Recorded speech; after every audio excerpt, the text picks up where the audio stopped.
डरावनी रातें YouTube channel पर आपका स्वागत है। भूत प्रेत पिशाच और शैतानों की रोमांचक कहानियाँ आपको इस चैनल पर सुनने को मिलती हैं। अगर आपको ऐसी ही वीडियोस देखना पसंद है तो हमारे इस चैनल को सब्सक्राइब करना ना भूलें। तो हेडफोन लगा लें, कमरे की लाइट्स ऑफ कर लें, क्योंकि ये वक्त हो रहा है डरने का।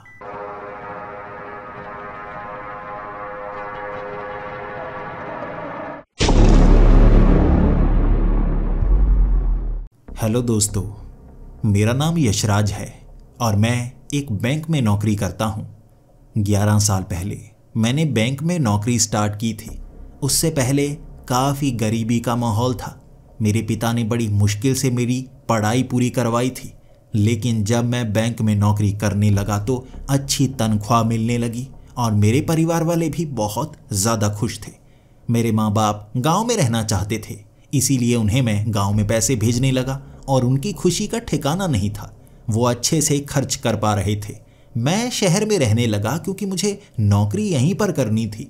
उसके बाद मेरे पिता को ये लगने लगा कि मैं अकेला रहना शुरू हो गया हूँ और इस तरह से मैं बिगड़ भी सकता हूँ, तो उन्होंने जल्दी से जल्दी कोशिश शुरू कर दी मेरी शादी की। मेरी शादी 10 साल पहले हो गई थी और 2 साल बाद मेरे एक छोटी बेटी भी हुई। मैं उसको बहुत ज़्यादा प्यार करता हूँ और अब तो वो 8 साल की हो चुकी है। मुझे मेरी ज़िंदगी बहुत ज़्यादा अच्छी लगा करती थी। दुनिया की सबसे अच्छी बीवी मिली मुझे और मेरी बेटी, मैं उसे परी मानता हूँ, परी। जब से वो हमारे घर में आई है ना, मुझे हमेशा चेहरे पर मुस्कान नज़र आती है। मेरे घर वाले, मेरे माँ बाप, मेरे रिश्तेदार सभी मुझे बहुत अच्छा समझते हैं और मुझे जैसे ज़िंदगी में कोई कष्ट मिला ही नहीं था।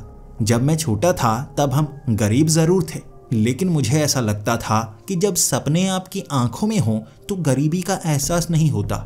आपको पता होता है, एक ना एक दिन आप इस अंधेरे की चादर को चीरकर रोशनी में पहुंच जाएंगे। भले ही अब गरीबी है, जब मैं मेहनत करूंगा तब ढेर सारे पैसे आ जाएंगे, और ऐसा हुआ भी।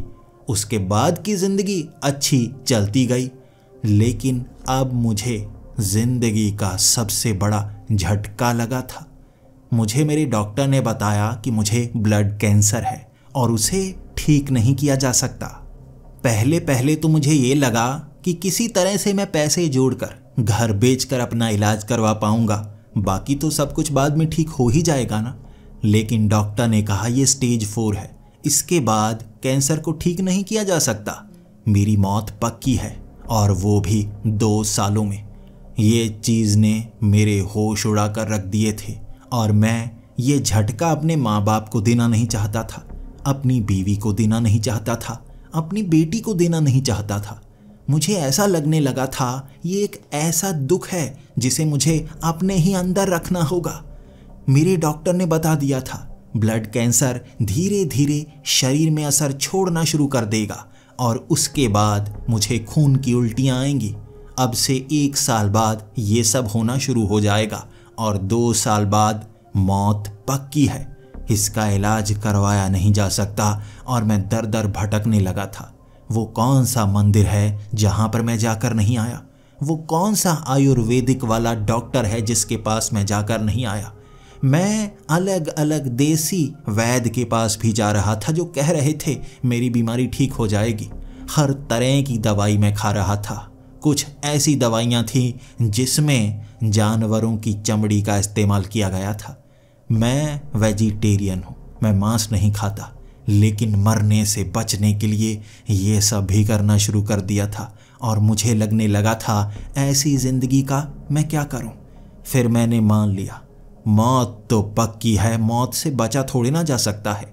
हर किसी के पास मौत एक न एक दिन चलकर ज़रूर आती है और उसे गले से लगा लेती है। कुछ बूढ़े होकर मरते हैं, कुछ जवान मर जाते हैं। ये तो हर किसी की नियति होती है ना। मैं कोई खास थोड़े ना हूँ जिसके साथ ये सब होगा। फिर भी मैं भगवान को धन्यवाद दे रहा था। जितनी ज़िंदगी में जिया ना, बहुत अच्छी दी। मुझे एक परिवार मिला जो शायद सबसे अच्छा था। इससे अच्छा परिवार मुझे मिल नहीं सकता था। लेकिन एक बात का दर्द मेरे अंदर हमेशा रहेगा कि मेरी बेटी, मेरी बीवी मुझे याद करेंगे, तड़पा करेंगे। मैं उनसे दूर हो जाऊंगा ना। मैं उन्हें खुश करने की हर कोशिश किया करता था, लेकिन मेरे बाद वो क्या करेंगे। मैं बीवी को काम करने नहीं देना चाहता। उसे घूमना फिरना पसंद है, इसीलिए मैं उसे पैसे देता हूँ। वो घूमती फिरती है, हमें इकट्ठे ही जाते हैं। और मैं नहीं चाहता था कि वो कहीं और काम करे। मैं चाहता था वो घर को संभाले, मेरी बेटी को पढ़ाए। अब एक ऐसा समय आ गया है जब शायद मौत मुझे करीब बुला रही है। उसके बाद मेरी बेटी को पालने के लिए मेरी बीवी को काम करना होगा, और उसके बाद मेरी बेटी संभल पाएगी या नहीं। हो सकता है मेरे माँ बाप जो गांव में रहना पसंद करते थे, उन्हें आखिरकार शहर आना ही पड़े, मेरी बेटी को संभालना पड़े। मैं सोचना तक नहीं चाहता आगे क्या होगा, लेकिन इतना पता है शायद इससे ज़्यादा कष्ट हमारे परिवार को मिल नहीं सकते थे। लेकिन हर बार की तरह इस बार भी मैं गलत साबित हो गया था। जब 5 बजे मैं बैंक से घर आया था, मैं घर पहुंचते ही अपने चेहरे पर मुस्कान लेकर आता था। भले ही हमेशा मैं निराश रहा करता था।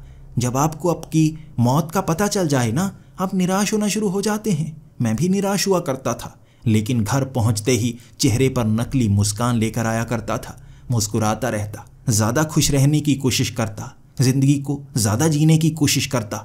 आज बेटी घर नहीं आई थी स्कूल से। मेरी बीवी बहुत ज़्यादा परेशान थी, और मैं भी अपनी बीवी को कहने लगा, वो स्कूल में कोई फंक्शन होगा ना, मेरी बेटी बता तो रही थी एक दिन की फंक्शन होने वाला है।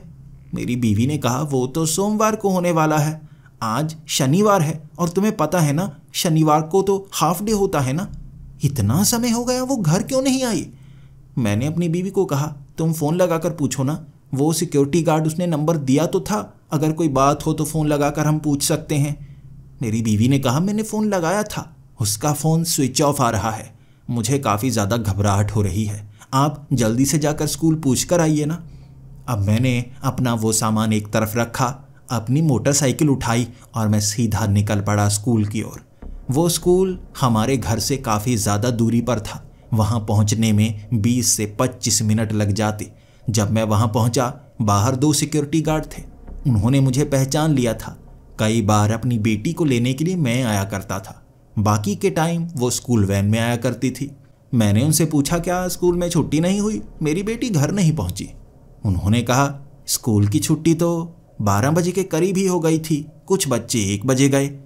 मैंने कहा, मेरी बेटी तो घर पहुंची ही नहीं।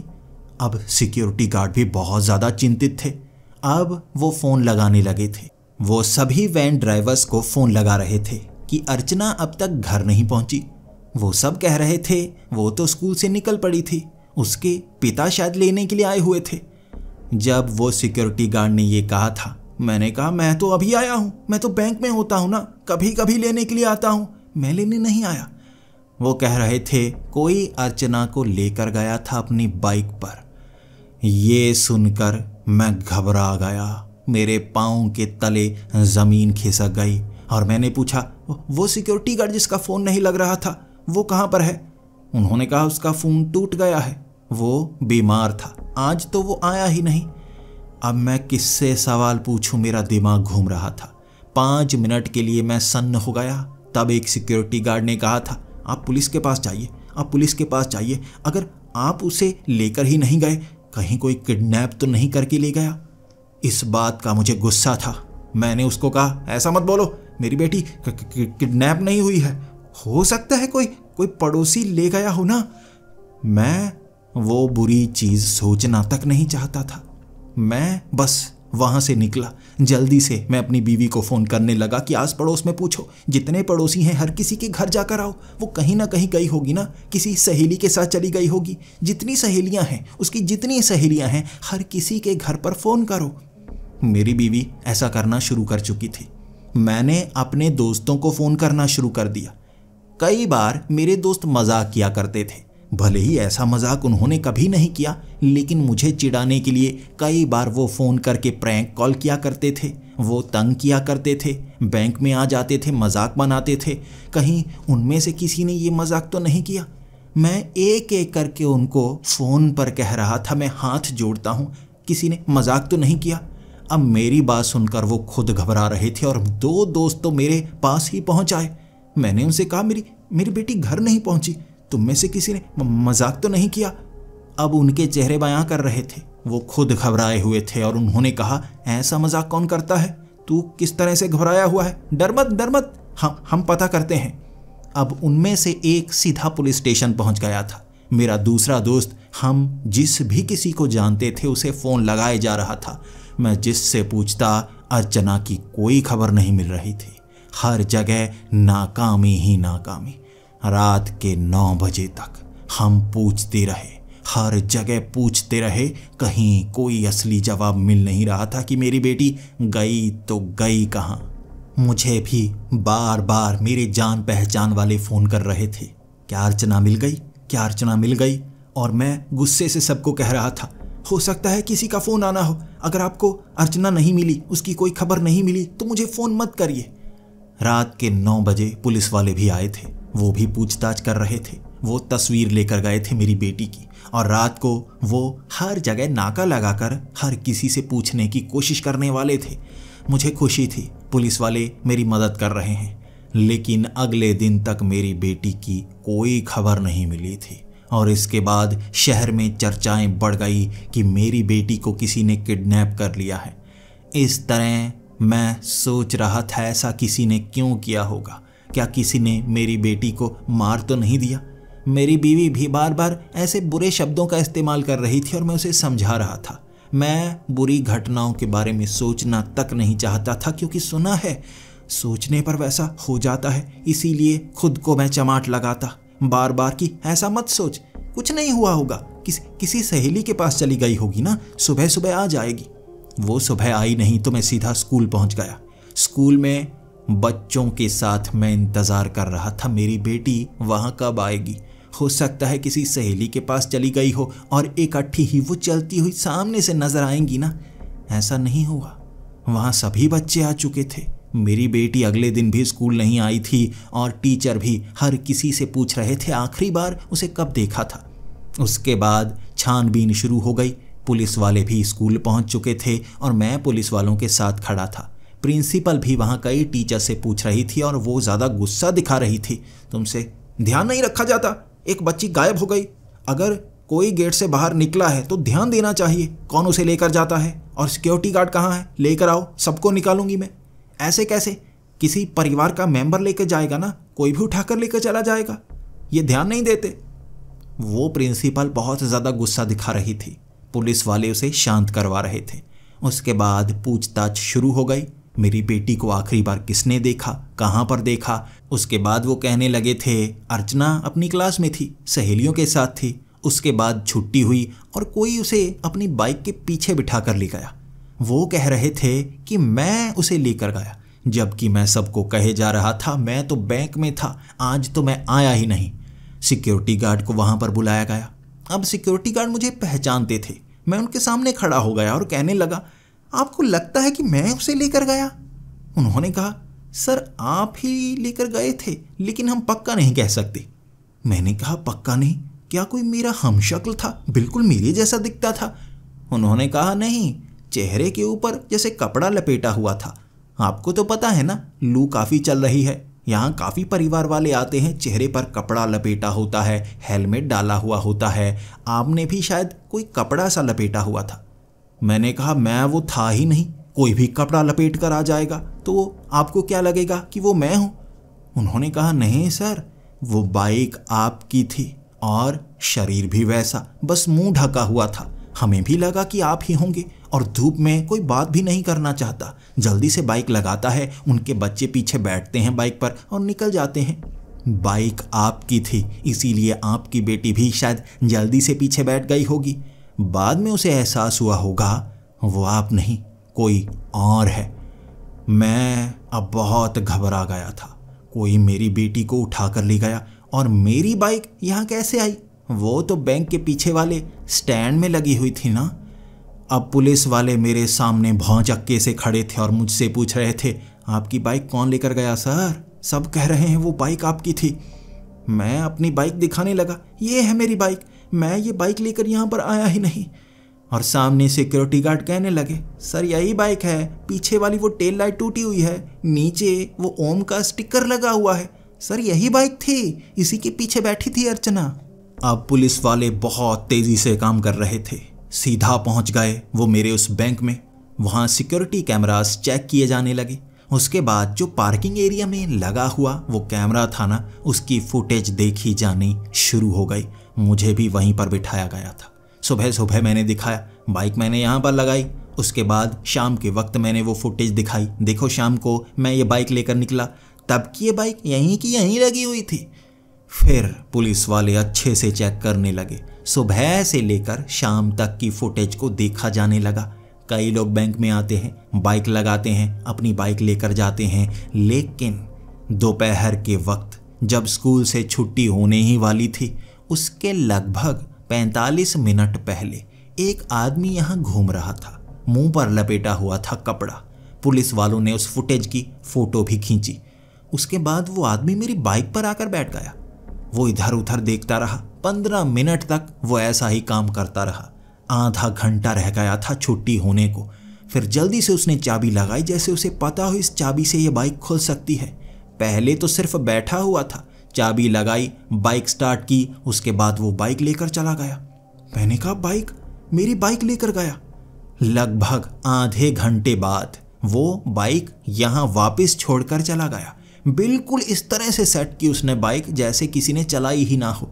और मैंने नंबर्स तो देखे ही नहीं थे, कितने किलोमीटर ये बाइक चल गई है ये कौन देखता है ना। इस तरह पुलिस वाले मेरे सामने हैरान थे कि ये एक बड़ी प्लानिंग से की गई किडनैपिंग है। कोई तुम्हारी बाइक लेकर गया, तुम्हारी बाइक पर तुम्हारी बेटी को किडनैप किया। हो सकता है फिरौती के लिए कॉल भी आए तुम्हें। अब मेरे हाथ पांव कांपने शुरू हो गए थे।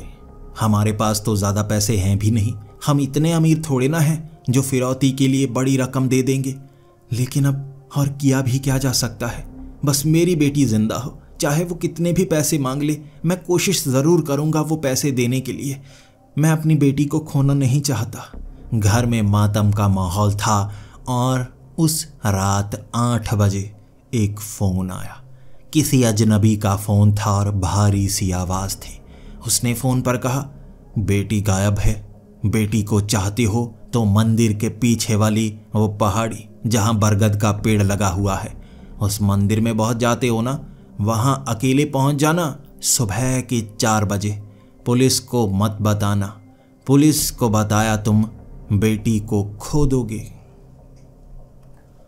ये कहकर उसने फ़ोन काट दिया। उसने फिरौती की रकम के बारे में नहीं बताया, अगर वो पैसे चाहता है उसके बारे में नहीं बताया। मैं अपनी बीवी की तरफ देख रहा था और मेरी बीवी ने कहा, हमारे पास कितना कैश पड़ा है, जितना है आप लेकर जाइए। मैं उसे समझा रहा था, उसे पकड़ने का एक ही मौका होगा। हो सकता है उसके पास हमारी बेटी हो और वो पैसे लेकर भाग जाए, इसके बाद पकड़ने का मौका भी नहीं मिलेगा। पुलिस को तो बताना होगा ना, बताना होगा। मेरी बीवी कह रही थी अगर पुलिस को बताया वो हमारी बेटी को मार देगा। मैंने कहा नहीं, अंडरग्राउंड मिशन करेंगे, ऐसा मिशन करेंगे ना कि पता ही ना चल पाए। उसके बाद मैंने पुलिस को कॉल लगा दिया और वहाँ 3 पुलिस वाले, वो वर्दी पहनकर नहीं आए थे, घर के कपड़ों में। एक ने निक्कर डाली हुई, एक ने बनियान। जानबूझकर ऐसे कपड़े पहने हुए वो पहले से तैयार थे कि फिरौती के लिए कॉल तो आएगी। और मैंने उन्हें साफ साफ कह दिया कि मंदिर के पीछे वाली पहाड़ी के ऊपर लगा हुआ वो पेड़, वहाँ पर बुलाया है मुझे सुबह के 4 बजे। उन्होंने कहा तैयार हो जाओ। फिरौती की रकम कितनी मांगी है?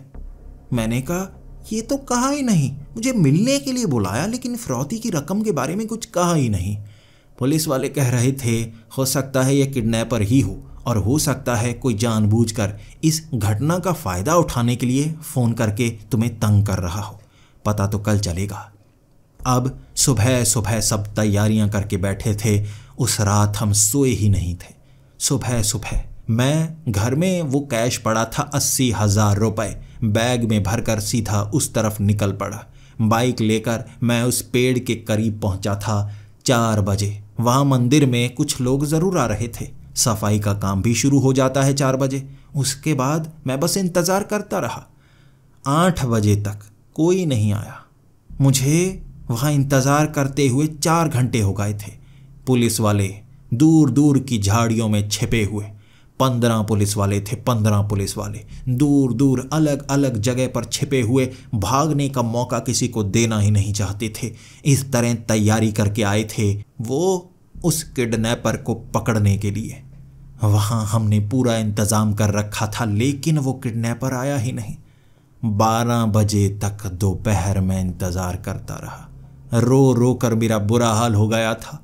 मुझे लगा गलती हो गई, पुलिस को बुला लिया, गलती हो गई। अब मैं घर ही नहीं जाना चाहता था। मैं सीधा मंदिर पहुंच गया। अब वो मिशन अबॉर्ट कर दिया गया था। पुलिस वाले पुलिस स्टेशन चले गए थे और उन्होंने कहा था कोई खबर अगर मुझे मिलती है तो मैं ज़रूर बताऊं। मंदिर में 2 घंटे रोता रहा था। भगवान के आगे नाक रगड़ रगड़ कर मैं गिड़गिड़ाता रहा था, मेरी बेटी को कुछ मत करना, मेरी बेटी को कुछ मत करना। इसके बाद मैं घर पहुंचा। मेरी बीवी की आंखों में एक आंस थी, वो मेरी तरफ देख रही थी। अर्चना कहाँ है? अर्चना? मैंने कहा अर्चना नहीं है मेरे पास। तो मेरी बीवी कहने लगी क्या हुआ? वो देकर नहीं गया हमारी बेटी। मैंने कहा नहीं, वो आया ही नहीं। अब हम बहुत ज़्यादा मायूस थे और उसके बाद ये एक ऐसी घटना थी जिसका दर्द मैं किसी को बयां भी नहीं कर पा रहा था। मेरी बीवी तो रो रही थी, लेकिन मैं सबके सामने रोना नहीं चाहता था, कमज़ोर दिखना नहीं चाहता था। मुझे एक बात का पता तो चल गया था, गलती कर दी पुलिस को बताकर। पुलिस वालों का फ़ोन बार बार आ रहा था। क्या उसने दोबारा फ़ोन किया? मैं क्या कहता उन्हें? उसने दोबारा फ़ोन नहीं किया था। इंतज़ार करता जा रहा था, फ़ोन आएगा, वो कुछ तो बताएगा। मैं गिड़गिड़ाऊंगा, माफ़ी मांगूंगा, कहूँगा अब नहीं बताने वाला, वो पुलिस वाले जानबूझकर पीछे पड़ गए थे। ये कहूँगा, माफ़ी मांगूंगा, किसी तरह उसे मनाऊंगा कि मेरी बेटी को कुछ मत करना। 8 बज चुके थे और मुझे लग रहा था अब वो फ़ोन ज़रूर करेगा। 9 बजे तक उसने फ़ोन किया ही नहीं। रो रो कर मेरा और मेरी बीवी का बुरा हाल था। तभी मैं घर के बाहर जाकर देखना चाहता था, क्या कोई आस पड़ोस वाला कोई खबर देता है या कोई ना कोई, या मैं छत की तरफ देखकर भगवान से ही मांगूंगा मेरी बेटी को वापस कर दो। जैसे ही मैं घर के उस दरवाजे के पास गया, वहाँ एक बड़ा सा खत पड़ा था जिस पर एक लाल रंग का निशान बना हुआ। ये क्रॉस का निशान बना हुआ था, जैसे किसी ने एक कांटा सा बनाया हो। जल्दी से मैंने उस खत को खोला। उसमें किसी ने अपनी राइटिंग से नहीं लिखा था, बल्कि जैसे अखबार के एक एक अक्षर को निकालकर यहाँ खास मैसेज लिखा हुआ था। वहाँ लिखा था, फ़ोन मैं कर नहीं पाऊँगा, फ़ोन अब टैप किया जा रहा है। अगर इस बार तुमने पुलिस को कुछ बताया, इसके बाद कोई मौका नहीं मिलेगा। आज रात 12 बजे उसी मंदिर के पीछे सीधे चलते जाना, वहाँ पर तुम्हें एक मैसेज मिलेगा कि आगे किस तरफ जाना है। अगर तुम्हारे साथ तुमसे दूरी पर कहीं भी कोई दिख गया, अगर ये पता चल गया कि तुमने पुलिस को बताया है, तुम्हारी बेटी कभी वापस नहीं आएगी। ये उस खत पर लिखा हुआ था और नीचे लिखा था, पढ़ते ही इस खत को जला देना। ये देखते ही मेरे हाथ पांव कांपने लगे। मेरी बीवी ने कहा, क्या हुआ? मैंने अपनी बीवी को वो खत दिखाया था और मेरी बीवी ने कहा था, पुलिस को मत बताना, पुलिस को मत बताना। मैंने कहा, हाँ, पुलिस को नहीं बताएंगे, इस बार गलती नहीं करनी है। पैसे तो उसने इस बार भी नहीं मांगे हैं। चलो जल्दी से जलाओ इसे, जल्दी से जलाओ। फ़ोन तो टैप किया जा रहा है। यहाँ कोई माइक तो नहीं लगाए हुए ना? पुलिस वाले कुछ रख कर तो नहीं गए? मेरी बीवी ने कहा, नहीं, कुछ नहीं रख कर गए। जल्दी से हमने गैस के ऊपर वो खत को जला दिया था। रात के 10 बजे फिर से फ़ोन आया था पुलिस वालों का। क्या किडनैपर का फ़ोन आया? मैंने कहा नहीं। उन्होंने कहा, किडनैपर का कोई मैसेज आया? मैंने कहा नहीं, कोई मैसेज नहीं आया। आप कुछ कीजिए, मेरी बेटी को वापस लेकर आइए। और उन्होंने कहा था, कोशिश जारी है। 11:15 बजे ही मैं उस मंदिर के पीछे निकल पड़ा था। आगे की तरफ झाड़ियों में बढ़ता जा रहा था। वहाँ छुटमुट पहाड़ियाँ थी, जंगली इलाका था। ये मंदिर इस तरह छोटी पहाड़ी के ऊपर बना हुआ था। चलते चलते वहाँ बार बार मैं गिर रहा था, लेकिन मेरे आंसू रुकने का नाम नहीं ले रहे थे। मैं लगभग 1.5 लाख रुपए लेकर आया था। आस पड़ोस से भी जो मांग रखे थे मदद के लिए, सारे मैं इस बैग में भर कर लेकर आया था। मैं उसे बस देना चाहता था पैसे, ताकि वो मेरी बेटी को कोई नुकसान ना करे, मेरी बेटी को सही सलामत छोड़ दे। उसके बाद मुझे कोई फ़र्क नहीं पड़ेगा अगर ये पैसे वो ले जाए, मैं कभी उसके बारे में सोचूंगा तक नहीं। ये बातें करता हुआ खुद से मैं आगे बढ़ता जा रहा था और ये भी देख रहा था मेरा कोई पीछा तो नहीं कर रहा। मैंने अपनी बाइक को भी झाड़ियों में छिपाया था ताकि पुलिस वाला मेरा पीछा ना कर सके। यहाँ पर भी ऐसे ही हालात थे। बार बार रुक कर पेड़ के पीछे छिप कर भी मैं पीछे देख रहा था ताकि कोई मुझे पीछे नज़र ना आ जाए, गड़बड़ ना हो जाए। जैसे ही चलते चलते मैं एक पेड़ के पास पहुंचा था, वहाँ एक खत टंगा हुआ था जिस पर लाल रंग का कांटा सा बना हुआ। भागता हुआ मैं उस खत की तरफ गया। जैसे ही खत को खोला, उस पर लिखा हुआ था, आगे चलते जाओ जब तक तुम्हें खत नहीं मिलता। उत्तर की दिशा में बिल्कुल सीधे इस पगडंडी को पकड़कर आगे की तरफ बढ़ते ही जाओ। मैं आगे की तरफ बढ़ता गया। 2 और खत मिले जिसमें दिशाएं बताई गई थी। जैसे जैसे मैं खत को पकड़ता उस दिशा की तरफ बढ़ता, रास्ते साफ थे, मुश्किल नहीं थी। मैं बस अपनी बेटी को बचाना चाहता था और घने जंगल के एक ऐसी जगह पर मैं पहुंच गया जहां पर एक खत था, यहाँ रुको, मैं आता हूँ। ये शब्द देखकर मेरे हाथ पांव कांपने लगे। मैं इधर उधर झांकने लगा। वो मिलने के लिए यहीं पर आ रहा है, कोई गलती नहीं होनी चाहिए। मैंने वो बैग वहीं पर रखा, जिप खोल दी और सारे पैसे नीचे उड़ेल दिए थे ताकि उसे ऐसा ना लगे कि मैं बैग में कुछ भर कर लेकर आया हूँ। मैंने उस बैग को भी फाड़ दिया था। इस तरह वहाँ पर इंतज़ार करता हुआ मैं बार बार ज़मीन पर पैर मार रहा था। बहुत ज़्यादा नर्वस हो चुका था मैं। तभी सामने देखा मैंने, एक पेड़ के पीछे से एक आदमी निकल कर आया। जैसे ही उस आदमी को मैंने देखा, मैं नीचे की तरफ नज़रें झुकाकर पैसों की तरफ इशारा करके कहने लगा, अभी मैं ये पैसे लेकर आया हूँ, तुम ये ले सकते हो। मैं तुम्हें देखने वाला नहीं, तुम्हारी पहचान मैं जाहिर नहीं कर पाऊंगा, मैं तुम्हारी तरफ देखूंगा ही नहीं। तुम ये पैसे ले जाओ, बस मुझे मेरी बेटी दे दो। तभी एक भारी सी आवाज़ में उसने कहा था, तुम्हारी बेटी यहाँ नज़दीक ही है, डरने की ज़रूरत नहीं है। तुम्हारी बेटी को कुछ नहीं हुआ, सही सलामत है, पूरी अच्छी तरह से खिलाया पिलाया, बिल्कुल कुछ कष्ट नहीं दिया। बस तुम्हें मेरा एक काम करना होगा। मैं नज़रें झुकाए हुए ही उसको कह रहा था, हाँ हाँ हाँ मैं करूँगा, कितने पैसे चाहिए? उसने कहा, ये पैसे मुझे चाहिए नहीं, मैं तुम्हें देना चाहता हूँ कुछ। मैं तुम्हें 1 रुपया देना चाहता हूँ, तुम्हें कबूल करना होगा। मेरी समझ में कुछ नहीं आ रहा था, लेकिन वो जो भी कहता मैं मानने को तैयार था। मैं तभी बोल पड़ा, हाँ तुम जो कह रहे हो मैं वो करने को तैयार हूँ, लेकिन तुम मुझे पैसे क्यों दोगे? उसने कहा, मैं तुम्हें सिर्फ सच बताकर ही वो 1 रुपया दे सकता हूँ। तुम्हें सब सच जानने के बावजूद भी वो 1 रुपया अपनाना होगा। क्या तुम करोगे? बताओ मुझे। मैंने कहा, हाँ मैं करने को तैयार हूँ। तब उसने हंसते हुए कहा था, बहुत अच्छे, ये 1 रुपया कोई साधारण 1 रुपया नहीं है, ये शापित 1 रुपया है।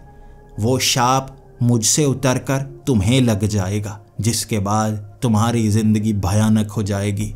तुम्हें ऐसे सपने आएंगे जो दर्दनाक होंगे, डरावने होंगे। ज़िंदगी भर डरते रहोगे, तब तक डरते रहोगे जब तक तुमसे ये 1 रुपया कोई और नहीं लेता। समझ गए? मैंने कहा हाँ। उसके बाद उसने कहा, हाथ आगे बढ़ाओ, ये देखो सिक्का। मैंने नज़रें थोड़ी सी ऊपर की तरफ की। उसके हाथ में एक सिक्का था, वो चमकीला सोने का सिक्का जिस पर 1 रुपया लिखा हुआ था, वो उसके हाथ से चिपका हुआ था। तब उसने कहा, मेरे हाथ से इसे निकालो और कबूल करो अपने हाथ में रखकर। अगर तुम ऐसा करोगे तो मैं तुम्हें तुम्हारी बेटी के बारे में बता दूंगा। मैं तुमसे कोई पैसा नहीं लेने वाला। जो ज़मीन पर पड़े हैं वो भी तुम्हारे हैं, इसे भी ले जाओ, अपनी बेटी को भी ले जाओ, और मैं तुमसे कभी नहीं मिलूँगा, ना कभी दोबारा तुम्हें परेशान करूँगा। उसने जैसा कहा मैंने वैसा किया। उसके हाथ से वो सोने का 1 रुपया चिपका हुआ था। जल्दी से मैंने उस पर हाथ रखा, उसे खींचा जैसे वो चिपका हुआ था अब मेरी उंगलियों में आ गया। उसके बाद वो चुंबक की तरह उसकी तरफ खींचा जा रहा था, उसके करीब जा रहा था। मैंने जल्दी से अपने हाथ पर उसे रख लिया। जैसे ही मैंने उसे अपने हाथ पर रखा वो मेरे हाथ से चिपक गया। अब मैं खींचने की कोशिश कर रहा लेकिन वो मेरे हाथ से निकल नहीं रहा था। लेकिन जैसा उसने कहा था मैंने वैसा कर दिया। उसने छलांग लगाई और मुझे गले से लगा दिया। उसके बाद वो कहने लगा, इस घर के पीछे एक छोटा सा झोंपड़ा बनाया है मैंने, उस झोंपड़े में तुम्हारी बेटी है, उसे कोई नुकसान नहीं हुआ, बस एक गोली दी है जिस कारण वो बेहोश है। कुछ देर बाद उसे होश आ जाएगा, उठा कर लेकर जाना, गिरा मत देना। ये कहकर वो आगे की तरफ भागने लगा और मैं रोता हुआ, मेरी बेटी को कुछ किया तो नहीं, मेरी बेटी को कुछ किया तो नहीं। उसने भागते भागते भी कहा, दोस्त मैं कभी तुम्हारा बुरा नहीं चाहूँगा, तुमने मेरी जिंदगी बचाई है, मैं कभी तुम्हारा बुरा भविष्य में भी नहीं करूँगा। ये कहता हुआ वो भाग गया और इशारा करने लगा, इस तरफ इस तरफ। वो दूर जा चुका था। मैं भागा उस झोंपड़ी की तरफ, देखने लगा कहाँ पर है, कहीं वो झूठ तो नहीं बोल रहा, फिर मैं उसका पीछा भी करूँगा।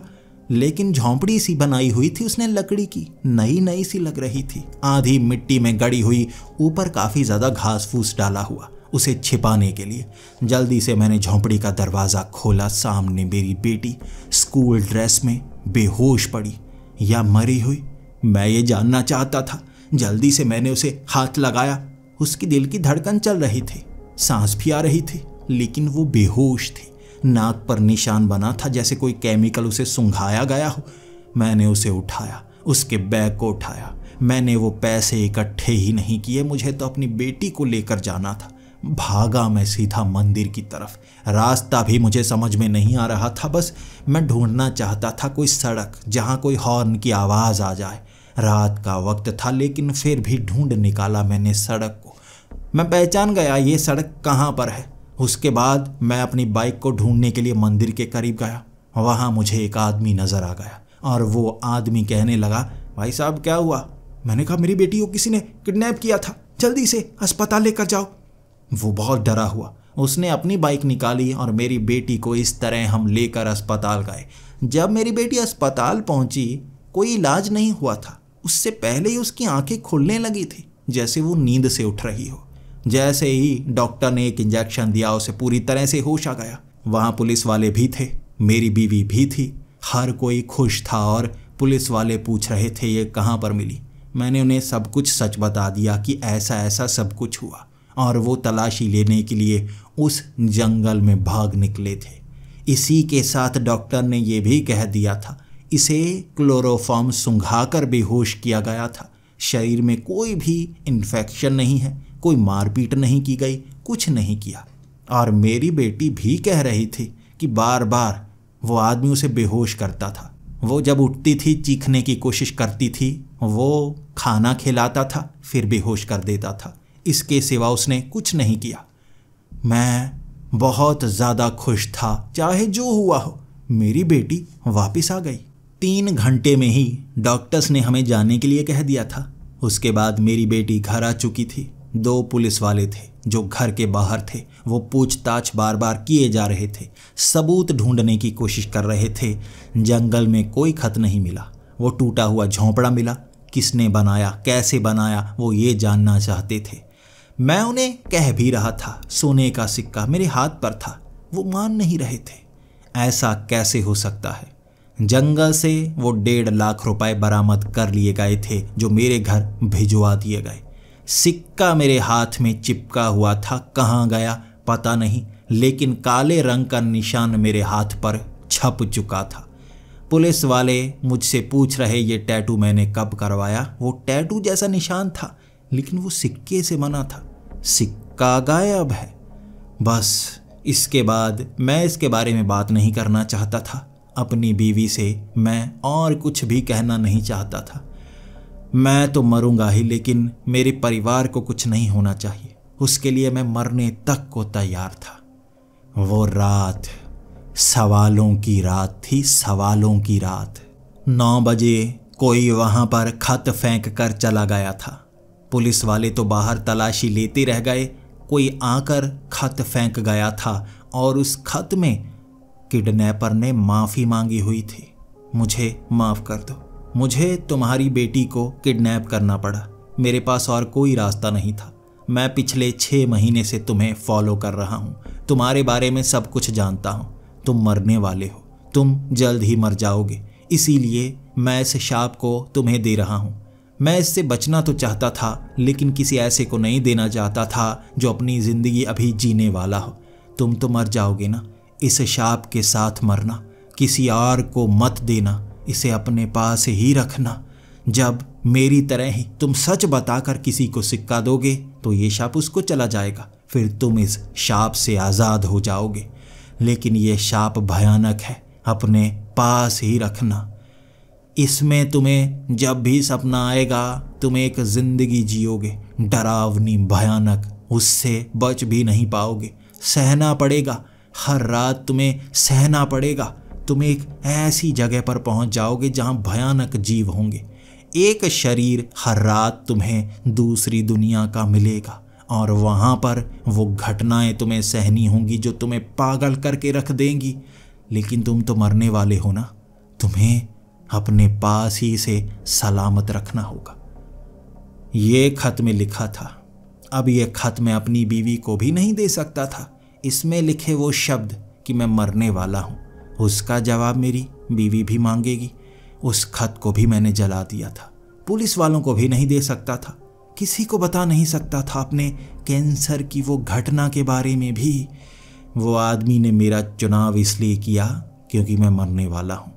लेकिन आखिर उसने ये सिक्का मुझे दिया है, शाप का सिक्का, सपना। क्या चीज़ है वो? आज मुझे उसका जवाब चाहिए था। उस रात जब मैं सोया था, धीरे धीरे मुझे नींद आती है, लेकिन उस रात कुछ देर में ही मुझे नींद आ गई थी। वो सपना डरावना था। मैं एक पहाड़ी के शिखर पर था, वहाँ ढेर सारे पत्थर, और मैंने खुद की चूंटी काटी। दर्द हुआ था, ऐसा लग रहा था ये सपना नहीं सच्चाई हो। मुझे दर्द हो रहा था। पत्थर में शरीर को मारता तो दर्द होता, असहनीय दर्द होता। अगर मैं अपनी टांग तोड़ने की कोशिश करता पत्थर मारकर, शायद वो दर्द मुझे बहुत ज़्यादा बुरी तरह होता। मैंने ऐसा किया ही नहीं। पहाड़ी के ऊपर था मैं, पहाड़ी से नीचे उतरना होगा या क्या करना होगा? सपने में तो हम मर जाएं तो सपना टूट जाता है ना। यहाँ पर मरने का मन नहीं कर रहा। अगर मैं नीचे गिरा तो चोट भी तो लगेगी, कहीं हड्डी टूट गई फिर क्या होगा? लेकिन वो पत्थरों से बनी हुई पहाड़ी, नीचे तो मुझे उतरना था। जवाब तो जानना था ना, ये कैसी दुनिया है? दूसरी दुनिया है, भयानक है। कितनी भयानक है, जानूं तो सही।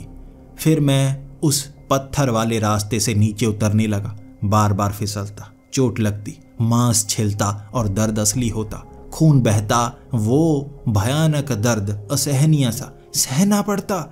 मेरी एक तरफ की टांग मुड़ गई थी, लगड़ा कर चल रहा था। एड़ी मेरी एक तरफ मुड़ी हुई थी, शायद हड्डी टूट गई होगी। लेकिन लंगड़ाता लंगड़ाता मैं आगे की तरफ बढ़ रहा। अब एक पेड़ के पास बैठी एक औरत, उसे देखते ही मुझे लगा मुझे दूसरी तरफ जाना होगा। ये दूसरी दुनिया है ना, भयानक है। पता नहीं क्या मिल जाए, बस मुझे अकेले रहना है। लेकिन अकेले रहूँगा कब तक? सच में ये 8 घंटे का ही सपना होगा या यहाँ मैं फंसा ही तो नहीं रहूँगा? मुझे इसका जवाब चाहिए था। फिर मैं दूसरी तरफ बढ़ने लगा, लेकिन उस औरत ने मुझे देख लिया। तिरछी नज़र से देखा था मुझे। वो अजीब से कपड़े पहने हुए थी, चमड़े के लाल रंग के कपड़े, गहरे लाल रंग के कपड़े। वो मेरे पीछे भागने लगी। अब मैं लंगड़ों की तरह भाग रहा था। मेरी टांग टूटी थी, लेकिन उसकी दोनों टांगें सही थी, लेकिन उसके पाँव उल्टे थे। वो बार बार लड़खड़ाती हुई मेरी तरफ भागती। रफ्तार तो तेज थी उसकी, लेकिन उससे रुका नहीं जाता था। उल्टे पाँव होने के कारण वो जैसे ही रुकने की कोशिश करती, भागकर उसके पाँव फिसलते और वो घिसट कर आगे गिर जाती। उसके सर पर पत्थर बजता और वो भी चीखती। फिर मैं मुड़ता, लंगड़ाता लंगड़ाता इस तरह इधर उधर मुड़कर मैं बच रहा था। वो डरावनी सी थी, चेहरा इतना भयानक। चुड़ैल थी वो, चुड़ैल, उल्टे पैरों वाली चुड़ैल, कहानियां सुनी हैं आज सामने से देख रहा था। यह दृश्य कंपाने वाला था। एक टांग टूटा आदमी चुड़ैल से बच रहा था, लेकिन कब तक? मैं इधर उधर 2-3 बार कट मार कर बच तो गया। एक बार उसने पकड़ लिया, मेरे आगे वाले बाल नोच डाले, मांस उधेड़ डाला था और सर पर दर्द हो रहा। मांस उधड़ने का दर्द कैसा होता है मैं क्या ही बताऊं। वो माइग्रेन का दर्द उसके सामने कुछ भी नहीं। उसके बाद वो मेरे कपड़ों को नोचने लगी, मेरे शरीर को नोचने लगी। कपड़े तो उसने फाड़ दिए थे, फिर मेरी गर्दन में अपने दांत गड़ाना चाहती थी। मुझे ये समझ में नहीं आ रहा था ये चुड़ैल है या कोई वैम्पायर। खून पीने की कोशिश कर रही है। उसने दबोच लिया मुझे, मेरे ऊपर बैठ गई और फिर हंसती गई और मैं उसको कहता गया, मुझे माफ़ कर दो, मुझे माफ़ कर दो, मुझे और मत मारो। और उसने कहा, क्यों नहीं मारूं? शिकार को छोड़ा नहीं जाता। जो मेरा काम है वो मैं करके रहूंगी। मैं उसके सामने गिड़गिड़ा रहा था और वो मुझे छोड़ने वाली नहीं थी। जैसे ही उसने वो छोटा सा बुढ़िया वाला मुंह बदल कर एक मगरमच्छ जैसा मुंह बनाया ना, बड़ा सा दांतों वाला, एक बार में ही मेरे सर को मुंह में निगल लिया और उसके बाद वो जोर मेरे सर पर पड़ने लगा और वो दर्द अचानक खत्म। आंखें खुली, मैं अपने बिस्तर पर था और मेरे शरीर पर पसीना ही पसीना। मेरी बीवी बहुत ज़्यादा डर गई। आखिर क्या हुआ? उसने मुझे गले से लगा लिया और उसके बाद मेरे बालों को सहलाकर कहने लगी, बेटी घर आ चुकी है, डरो मत, कुछ नहीं हुआ। वो अर्चना घर आ चुकी है, तुम्हें डरावना सपना आया होगा। मैंने कहा, डरावना सपना? वो सपना था, मुझे लगा मैं मर गया। मेरी बीवी ने कहा, क्या कैसी बातें कर रहे हो? डरो मत, सपना था। मैं फिर बाथरूम गया, अपने चेहरे पर पानी मारा और फिर उस आईने की तरफ देखने लगा। भयानक शाप। हाथ पर नजर पड़ी तो वो काला सा निशान था। मैं जैसे ही काले निशान पर अंगूठा रखता, मैं देखने की कोशिश करता, यहाँ सिक्का होना चाहिए था। अपने आप मांस से बाहर की तरफ वो सुनहरी सिक्का आने लगता। वो सुनहरी सिक्का मांस की परत के बस नीचे ही था। अगर मैं ये शाप किसी और को दूं और उसे भी ये अपनाना पड़े तभी छुटकारा पाया जा सकता है। तभी तो उसने मेरी बेटी को किडनैप किया। ये डरावना शाप, वो सपना याद करके पूरा दिन मैं घबराया रहा था। मैं बैंक तो गया था लेकिन काम नहीं कर पा रहा था। बार बार ऐसा लगता जैसे ये काम मैं पूरा नहीं कर पाऊंगा, ये काम मुझसे होगा ही नहीं। इसे सोच सोच कर मैं बहुत ज़्यादा थक गया था। जब मैं रात को सोने वाला था, बहुत ज़्यादा घबराया हुआ, डरा हुआ। मुझे ये पता था मैं इस शाप से बच नहीं पाऊंगा, लेकिन आज कौन सा डरावना सपना आएगा ये मुझे पता नहीं था। मैं जैसे ही बेड पर लेटा, थका हुआ इतना था कि नींद कब आ गई पता ही नहीं चला। मैं उसी पहाड़ी पर था, वो पत्थरों वाली पहाड़ी, और नीचे मुझे पेड़ नजर आ रहा। मैं तो वहीं पर हूँ। इस बार शायद कुछ अलग सा होगा। क्या होगा? किसका सामना करना होगा? मुझे क्या करना होगा? मुझे कुछ समझ में नहीं आ रहा। उसके बाद मैं उस पहाड़ी से नीचे उतरा। इस बार मुझे पता था कहाँ कौन सा पत्थर है और इस पत्थर पर पैर कैसे रखना है। मैं जैसे ही नीचे पहुंचा, गलती से एक पत्थर पैर के नीचे से खिसक ही गया। सामने पेड़ के पास बैठी वो चुड़ैल, उसकी नज़र मुझ पर पड़ गई। मैंने भागना शुरू कर दिया। मुझे पता था इससे दूर निकलना ही होगा, ये मुझे चबा जाएगी। मैंने जैसे जैसे भागना शुरू किया वो मेरे पीछे आने लगी। उसकी रफ्तार भी तेज़ थी। इस बार मैंने चालाकी दिखानी शुरू कर दी। बार बार जब वो करीब आती, मैं रुक जाता और नीचे बैठ जाता। उसके उल्टे पैर थे, वो संभल नहीं पाती और मुंह के बल आगे जाकर गिर जाती। 2-4 बार मैंने ऐसा किया। उसके बाद वो सामने खड़ी हो गई और पीछे भागना नहीं चाहती थी। वो हाथ फैलाकर मुझे रोकना चाहती थी। ऐसा लग रहा था जैसे मैं बास्केटबॉल खेल रहा हूँ और वो मुझे आगे जाने नहीं देना चाहती। इस तरह मैं कभी इधर को मुड़ता, कभी उधर को मुड़ता, लेकिन उसने एक खड्डे में मुझे घेर ही लिया।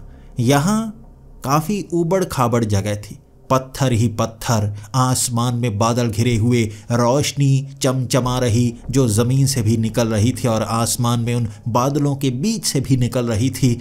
ऐसा लग रहा था दुनिया कुछ अलग ही है। फिर भी नज़र आ रहा था धुंधला धुंधला कुछ अंधेरे में। वहाँ खड्डे में मेरा पैर फिसला और मैं बीच में। ऊपर चढ़ी हुई वो थकी हुई चुड़ैल हंस रही। अब नहीं बचोगे, अब नहीं बचोगे। नीचे से मैंने हाथ जोड़कर कहा, मुझे छोड़ दो, मुझे मत मारो। और जैसे उसे दया आ गई और वो कहने लगी, ठीक है, तुमने छोड़ने को कहा है, मैं छोड़ दूंगी, आ जाओ ऊपर, हाथ देती हूँ, ऊपर निकालती हूँ तुम्हें। मैंने जैसे ही हाथ दिया उसने मेरे हाथ को पकड़ा और मेरे हाथ को मुंह में डाल लिया। उसके बाद मेरे बाजू को चबा गई, मुझे टुंडा बना दिया था उसने। एक बाजू से मैं खड्डे में दूसरी तरफ निकलने की कोशिश कर रहा और वो खड्डे में आ गई। पीछे वाली दोनों टांगों को उसने खींचकर मेरे धड़ से अलग कर दिया। वो अजीब सा दर्द था, सह नहीं पा रहा था और अचानक ही उसने दांत मेरी छाती में गड़ाए और वो दर्द गायब। मैं सुबह के वक्त उठा था अपने उस बेड से। जैसे ही मैं उठा बहुत ज़्यादा कांपता हुआ, मेरे शरीर से पसीना ही पसीना, मेरी बीवी फिर से डर गई। तुम्हें आजकल हो क्या रहा है? कैसे कैसे डरावने सपने लेते हो? हाल देखो कैसा बनाया हुआ है, जैसे चेहरा ही उतर गया हो। फिर मुझे मेरी बीवी ने नहाने को कहा, लेकिन मैं तो डरा हुआ, घबराया हुआ। ये शाप मुझे जीने नहीं देगा। जितना वक्त बचा है मेरे पास, वो वक्त जैसे इसने और बदतर बना दिया है। आज मैंने अपने ऑफिस से छुट्टी ले ली थी। मैं इसका निवारण करना चाहता था। मैं तांत्रिक को ढूंढने लगा। कोई ना कोई तांत्रिक तो मिलेगा ना। जैसे ही मैं पहले तांत्रिक के पास गया, मैंने सिक्के की बात बताई। वो पहले तो मान नहीं रहा था। फिर मैंने उसको कहा, मेरा ये सिक्का लो, मैं ये सिक्का अपने हाथ से निकालूंगा, तुम उठाना, अपने हाथ पर रखना, मान जाऊंगा। वो पहले थोड़ा सा घबराने लगा था।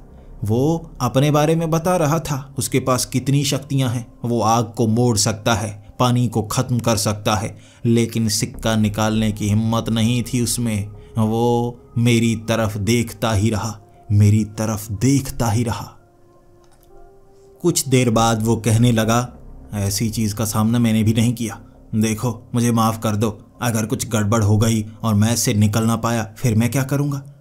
मैंने उसकी मिन्नतें की थी, वो माना नहीं, डरपोक था। जितनी गपोड़बाजी उसने की थी, बाद में मैं समझ गया उसके हाथ में कुछ नहीं था। 4 और लोगों के मिला था मैं। एक बंगाली बाबा था, उसने भी हाथ खड़े कर दिए। हर कोई यही कह रहा था, शाप से बचा नहीं जा सकता। शाप को काटने के लिए कोई तरीका बनाना पड़ता है और वो तरीका उस शाप से जुड़ा हुआ होता है जो जानकारी से मिलता है। अब ऐसे सिक्के की जानकारी कहाँ से लूँ? वो आदमी खुद की पहचान तक बताना नहीं चाहता था। वो कहाँ चला गया था मुझे नहीं पता। वो मुझ पर नज़र रख रहा है या नहीं, मैं ये नहीं जानता था। मैंने उसके बाद वो पूरा दिन घूमते घूमते ये नोटिस भी किया, मेरे आसपास कोई नहीं था जो मुझ पर नज़र रख रहा हो। शाम के वक्त मैं घर आया था और बहुत ज़्यादा निराश, डरा हुआ भी था। लेकिन मुझे लगा अब ये सहना तो होगा, मुझे कठोर बनना होगा। मैं इस बार उस चुड़ैल से मुकाबला करने की कोशिश करूंगा। उस रात मैं सोया था और उस पहाड़ी के नीचे मेरी आंख खुली थी। वहां पर मरा था और इस बार आंख मेरी वहीं पर खुली थी। मैं देख रहा वो चुड़ैल कहाँ होगी। उसके आंखों के सामने से यहाँ खिसक जाऊंगा। तभी पीछे से एक अजीब सी आवाज़ सुनाई देने लगी। ऐसा लग रहा था ये सुनी सुनी आवाज़ इस दुनिया में भी हो। जैसे ही मैं पीछे की तरफ मुड़ा, ज़मीन पर पंखा लगा हुआ था ऊपर की तरफ। हमारी छतों पर पंखे होते हैं, अब उल्टी दुनिया में क्या ज़मीन पर पंखे लगाए जाते हैं? ध्यान से देखा मैंने, ये तो मेरे कमरे का पंखा है, बिल्कुल वैसा। वैसी ही चूं चूं की आवाज़।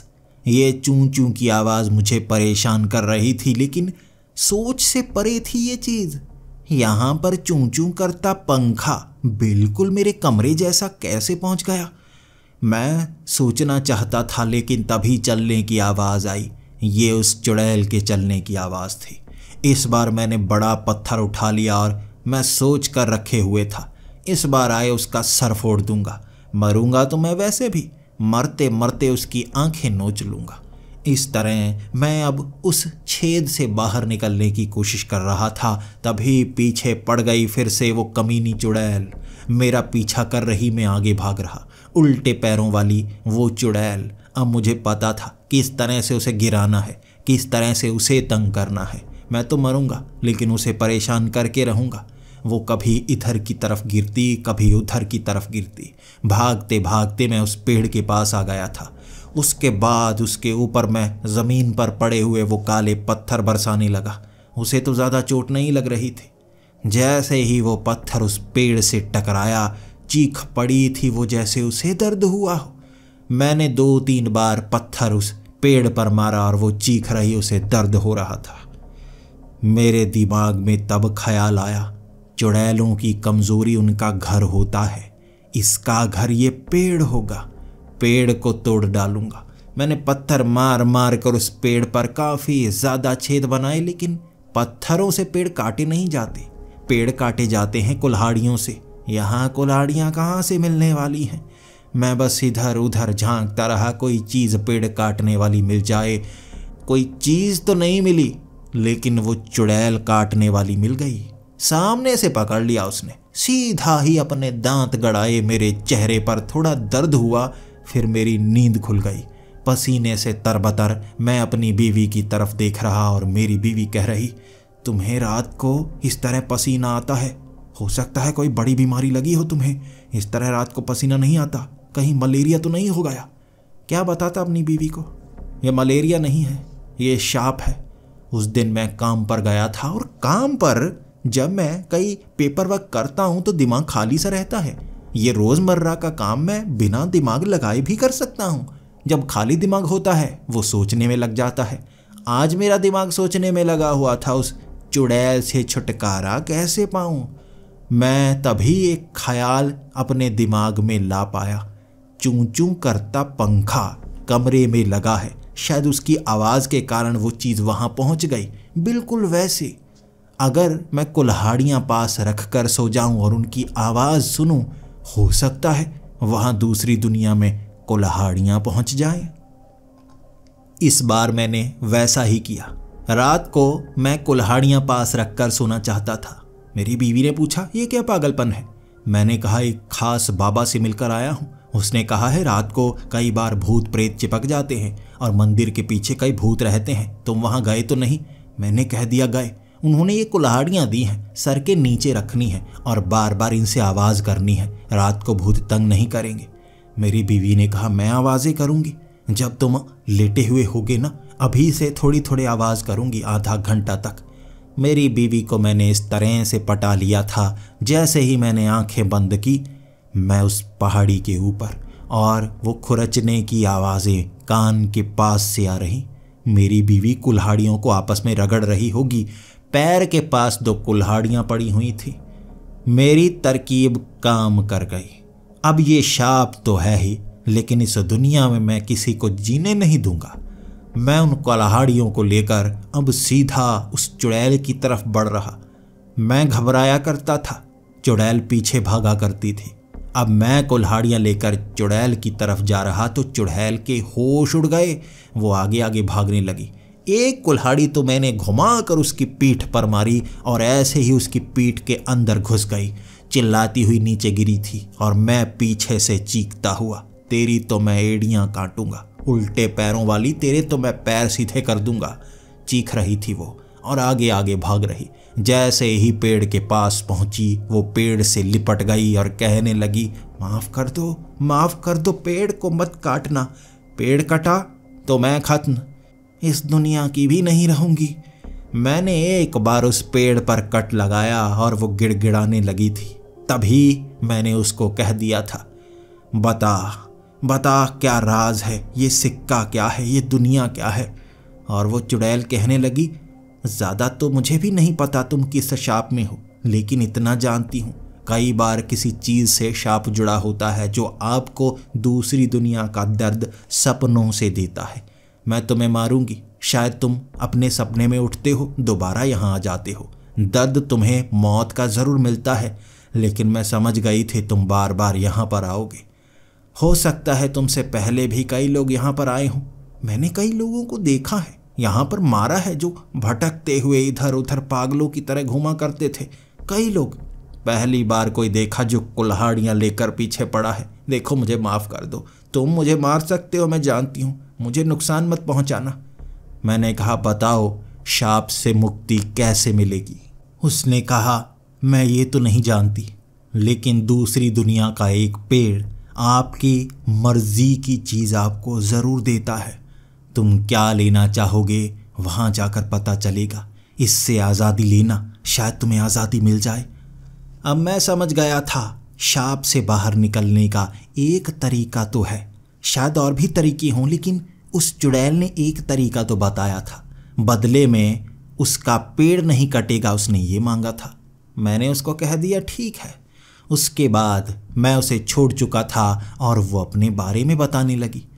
1 मिनट में ही मैं गुस्से में आकर कहने लगा, तुम्हारी ये दर्द भरी कहानी मुझे नहीं सुननी, मुझे आगे बढ़ना है, पेड़ तक लेकर जाओ मुझे। उसने कहा, मैं नहीं ले जा सकती। मैंने कहा, लेकर जाओ वरना पेड़ काटूंगा। अंत में सौदा ऐसे हुआ कि मैं पेड़ को ज़मीन से उखाड़ सकता था। उखड़ते ही वो पेड़ 2 इंच का रह गया, जिसे मैं जेब में डाल सकता था, और वो चुड़ैल मेरी सहेली बन गई, मेरे साथ साथ चलने वाली, बातें करने वाली, और उससे मैं मदद भी ले सकता था। दोस्ती ज़रूर हो गई थी उससे, लेकिन मैं उस पर भरोसा नहीं कर सकता था। उसके बाद एक ऐसे ही पेड़ के पास एक चुड़ैल मिल गई जो मुझे मारना चाहती थी। हाथ में कुल्हाड़ियाँ और उसके 2 कान काट दिए मैंने। वो जोड़ सकती थी, लेकिन सामने पड़ा वो पेड़। जैसे ही 2 बार कुल्हाड़ियों से उस पेड़ पर मैंने छेद किए, गिड़गिड़ाने लगी, और दूसरी चुड़ैल हंसकर कहने लगी, ये कोई अलग ही आया है, ये तो हमें सज़ा दे रहा है, अमूमन हम बाकियों को मारती हैं। 2 गुलाम चुड़ैलें थीं मेरे पास, जेब में 2 इंच के 2 पेड़। सेना बना ली थी मैंने। शायद इस शाप में मुझसे पहले ऐसा किसी ने नहीं किया होगा। बहुत समय चलने के बाद मुझे मेरा शरीर धुंधला सा नजर आने लगा, और तब मुझे उन चुड़ैलों ने बताया था, तुम्हारा समय खत्म हो रहा है, तुम्हारे पास ज़्यादा समय नहीं है, तुम्हारे जाने का समय है, और पेड़ को काटना मत, निकालो जेब से। मैंने जेब से पेड़ों को निकाला, एक दाईं तरफ एक बाईं तरफ लगा दिया। अमूमन चुड़ैलें एक दूसरे से दूर होती हैं, यहाँ पेड़ ही बहुत कम है, लेकिन मैं 2 पेड़ों को एक साथ ला पाया था। उन दोनों की दोस्ती हुई थी, लेकिन मुझे ये पता नहीं था अगली रात मेरी कैसे होगी। एक छेद में मैंने कुल्हाड़ियाँ छिपा दी थी, और तभी मेरी नींद खुली। उसके बाद पूरा दिन मैं सोचता रहा था अगली रात बिना मरे निकल पाऊंगा या नहीं, पेड़ तक पहुंच पाऊंगा या नहीं। जवाब मुझे रात को मिला। जैसे ही रात को उठा, उन पेड़ों के पास था। वो 2 चुड़ैलें एक दूसरे से बातें कर रहीं। वहां पत्थर की कुर्सियां बना ली थी उन्होंने। औरतें अगर इकट्ठी हो जाएं, बिना चुगलियों के रह नहीं सकती, भले ही जिंदा हों या मरी हुई। यहाँ मुझे यही देखने को मिल रहा था। मैंने उस खड्डे से कुल्हाड़ियाँ निकाली और उन्हें कहा, हमें आगे बढ़ना होगा। वो मेरे साथ थी। जेब में उन पौधों को मैंने डाल लिया 2-2 इंच के, और वो मेरे साथ चलने लगी, सुरक्षा करने लगी। 2 डायनों से मुकाबला हुआ था, और डायनों की कमज़ोरी चोटी होती है, चुड़ैलों ने बता दिया। जैसे ही मैंने उनकी चोटी काटी, वो भी मेरी गुलाम। अब सेना 4 औरतों की थी, 2 चुड़ैलें, 2 डायने, 2 मुर्दा कुत्ते भी मैंने पालतू बना लिए थे।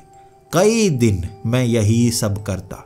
यकीनन कई बार मेरी मौत होती, मुकाबला भयानक होता। जैसे एक बार एक पिशाच ने 10 दिनों तक मुझे काटा था। इस तरह मेरे हिस्से करता कि दर्द बहुत ज़्यादा होता। अगले दिन मैं मुकाबले के लिए फिर आ जाता। 10 दिन बाद वो खुद सोचने लगा था, ये पागल तो एक न एक दिन उसे मार कर ही रहेगा। अंत में उसे सौदा करना पड़ा। शायद किसी ने ये नहीं किया होगा।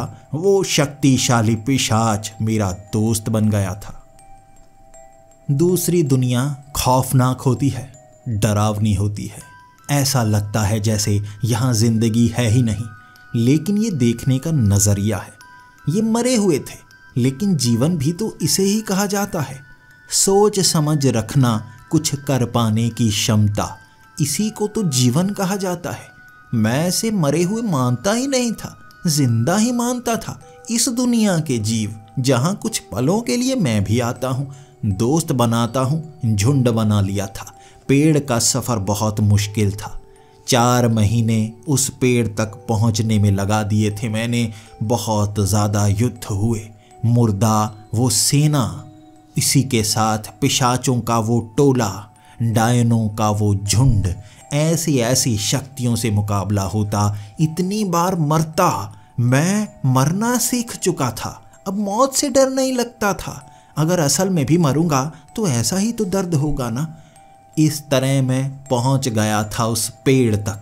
वो आखिरी सेना बहुत भयानक थी। वो छलावों की सेना जो ताकतवर पिशाचों की तरह उड़ सकते थे। उनसे मुकाबला करना बहुत मुश्किल भरा रहा। लेकिन अगर आपके पास सेना हो तो आप ये भी कर सकते हैं। उनके साथ युद्ध के अंत में उस पेड़ तक पहुंचा था। मुर्दों का बोलने वाला पेड़ जो काली शक्तियों का सौदा करता है। उससे बात करते करते मैंने अंत में मांगा था कि मुझे आज़ाद कर दो, मुझे आज़ाद कर दो इस शाप से। और उसने कहा था आज़ादी सिर्फ एक ही तरह हो सकती है। वो आज़ादी एक तरीके से है और वो है किसी और को देना। तुम किसी और को दो, इस तरह तुम आज़ाद हो जाओगे। वहाँ बचने का तरीका ही नहीं था। वो ज्ञान का पेड़ था, शैतानी पेड़, लेकिन सच बोलता था। वहाँ घुटनों के बल बैठ गया था मैं। इतने महीनों की मेहनत और अंत में मुझे मिला कुछ नहीं। मैं इस शाप को तोड़ नहीं सकता। अब किसी और को देना होगा और ये मैं करना नहीं चाहता था। उस रात वो आखिरी पलों में पेड़ के पास बैठे हुए सबसे बातें करते हुए मैंने यही कहा था, अब मैं ये शाप किसी और को देना भी नहीं चाहूँगा। ये शाप मेरे साथ ही खत्म होगा ताकि किसी और को ये देखना ना पड़े। सब काफ़ी नाखुश थे कि मैं जल्द ही मरने वाला हूँ। उन्हें पता ही नहीं था कि ये बीमारी मुझे जल्द ही मौत के घाट उतारने वाली है। वो मुझे पसंद करने लगे थे। भूत प्रेत पिशाच आपके दोस्त भी बन सकते हैं, यहाँ सीखा था मैंने। जिन्हें सब दुश्मन मानते थे, जो सबको मारते थे, मेरे दोस्त थे। लेकिन बीमारी इन सब से मुझे दूर कर देती। और तब उस पेड़ ने कहा था, हर एक शाप एक वरदान से जुड़ा हुआ भी होता है। हर एक वरदान एक शाप से जुड़ा हुआ भी होता है। जब आपको कोई अच्छी चीज़ मिलती है, उसके साथ कुछ बुरा भी मिलता है। और हर बार जब आपको कोई बुरी चीज़ का कष्ट मिलता है, कुछ अच्छा भी आपके लिए वहाँ मिलता है। बस यही कहा था उसने। और सुबह मैं उठकर अपने काम की तरफ निकल पड़ा था। उसके बाद अब मेरे पास सफ़र के लिए कुछ खास नहीं था। उस पेड़ को मैं देख चुका था। उससे क्या मांगता मुझे पता नहीं था, लेकिन मेरी ज़िंदगी आगे बढ़ती गई। 8 से 10 महीने बाद तक मैं जीना सीख गया था। मैं मरना सीख गया था। वहाँ नए नए मुकाबले करना, ज़िंदगी को पूरी तरह से जीना और सल्तनत को तैयार करना जो दूसरी दुनिया की थी, जहाँ का राजा था मैं। लेकिन 8 महीने बाद जब मुझे खून की उल्टी आई थी, मेरे मुंह में एक काला सा पत्थर था जो मुंह से निकला था। मैं जानता नहीं वो काला पत्थर कैसा था, लेकिन बिल्कुल कंचे की तरह। मुझे पता था खून की उल्टियाँ आएंगी। वक्त नज़दीक आ रहा है, मुझे डॉक्टर को मिलना होगा, ये कंचा भी दिखाना होगा। अंदर शायद ये खून के कंचे बनने शुरू हो गए होंगे, मर जाऊंगा मैं। डॉक्टर वो पत्थर की तरफ देखता रहा था और मुझसे मजाक करने लगा था, अब तुम हमें बेवकूफ़ बनाओगे।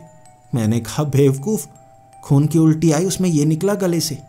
उसने मुझे स्कैन करवाने के लिए कह दिया। शायद कोई और बीमारी भी थी जो कैंसर के साथ मेरे अंदर बन रही हो, जिस कारण ये सब हुआ।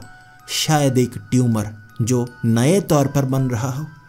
मैंने कहा ठीक है, वैसे भी मरना है, 4 ज़्यादा बीमारियां लेकर मरो या कम मरो, फ़र्क नहीं पड़ता। उस स्कैन्स, वो टेस्ट के बाद वो डॉक्टर मेरी तरफ देखता जा रहा था और पूछ रहा था, क्या किया तुमने? मैंने कहा कुछ नहीं, मैं क्या करूँगा। उसने कहा तुमने क्या क्या किया? ब्लड कैंसर ठीक नहीं किया जा सकता, दुनिया में इलाज बना ही नहीं, और तुम ठीक हो चुके हो, कैसे? मेरी आंखें खुल गई थीं। वो डॉक्टर हैरान था। 15 दिनों तक मेरे टेस्ट चलते रहे, बड़े बड़े डॉक्टर आते गए, हर कोई हैरान। वो बार बार टेस्ट कर रहे थे, एक तो बार बार खून निकालते और मुझे अब गुस्सा आने लगा था। वो कह रहे थे मैं ठीक हो चुका हूं और मेरे पास इसका जवाब नहीं था। मुझे इसका जवाब दूसरी दुनिया में उस पेड़ से मिला जो इस शाप के साथ वरदान भी देता है। मैं उस दुनिया में मरता हूं, बार बार जाता हूं, जिससे मेरे शरीर की सुरक्षा इस दुनिया में होती है। मैं अपनी जिंदगी जीकर ही मरूंगा और इस शाप को, या कहूं वरदान को, किसी को देकर ही मरूंगा। ये घटना हुए बहुत ज़्यादा समय हो गया है। अब मुझे लगता है मैं सीख चुका हूँ दूसरी दुनिया में जीना। वो सल्तनत बना चुका हूँ मैं, जो वहाँ मुझे उसके भी आगे ले जा सकती है।